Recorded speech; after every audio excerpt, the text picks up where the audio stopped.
Hi, welcome to 5 Minutes of Torah with the BI Rabbi.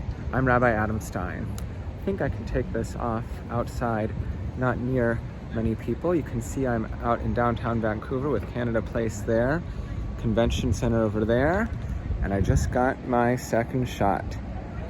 Very exciting and make it a lot easier to be comfortable at our services that are starting to be maybe indoors soon, a little bit, outdoors weekday evenings. You've seen our schedule that we sent out. We're really excited to be gradually opening up over the next month or two. And especially be safer for me now and more comfortable to go visit our congregants at the hospital, at the Louis Breyer and the Weinberg, which I've started to do, and it's been really great to connect with them. I want to tell you about a really fascinating story that Rabbi Blumen pointed out to me yesterday. There was a sinkhole in Jerusalem. You can see video of this. Maybe we'll send out the video to you as we send out this YouTube video. I can only smile about it because no one was injured or thank God no one was killed. You can watch the video, and in this parking lot at Shai Tzedek Hospital in Jerusalem, the ground just crumbles and cars just go into this hole that appears out of nowhere. It's really, really something. Now I looked this up online. You can see sinkholes on the internet in Turkey and in Mexico. I found an article that lists the top 10 sinkholes in Canada, so it's not completely unique, but when groundwater disappears from various industries or other things, sometimes a sinkhole can just really come out of nowhere. And wouldn't you believe it, it's Parashat Korach this week.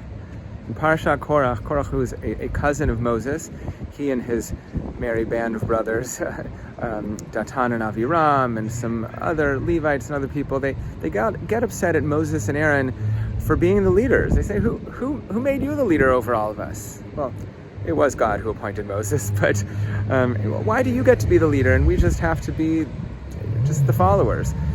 Moses, he falls on his face, a sign of humility. He says, come tomorrow, we'll see who God chooses. Bring your fire pans. Aaron will bring his fire pan.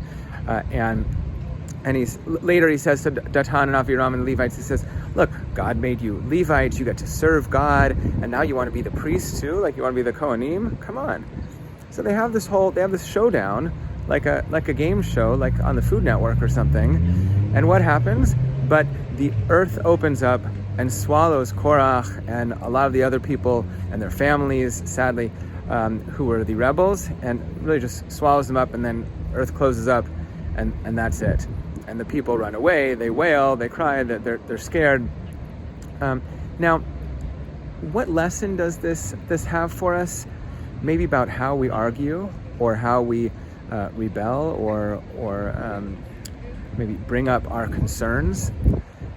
The Talmud, the Mishnah before the Talmud, Pirkei Avot, this 6th chapter section of the Mishnah that has a lot of great sayings in it. We've been learning it here and there during morning minyan.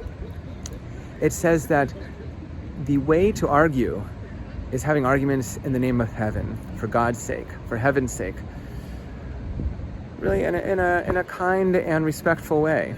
And they give the example of Hillel and Shammai because they would quote the other person first. They would still marry each other among the two houses and still get along even though they were arguing. And when the rabbis in Pirkei Avot and elsewhere want to give an example of a kind of argument that was not l'shem shamayim, not for heaven's sake, they say it was Korach and his rebellion. So it speaks to civility. Rabbi Jonathan Sachs says that when civility starts to disappear, civilization disappears, because civilization is based on civility. When you have a lack of civility, a lack of kindness, a lack of concern and respect, you have things like people attacking others just for who they are. This unbelievable attack on a Muslim family by someone with a car in London, Ontario. 4 people killed from age 15 to 70 something. Just awful. We've sent condolences and words of concern and care from leaders in the Jewish community to leaders in the Muslim community. I was just texting with a friend, Tarek, who's a leader in the Muslim community here. I hope that one day people within the Jewish community, between various faith traditions, can always act with kindness and concern and humility and we won't have people like Korach bringing up disrespectful arguments and rebellions, and look forward to a day when the earth swallows up no one. Shabbat Shalom.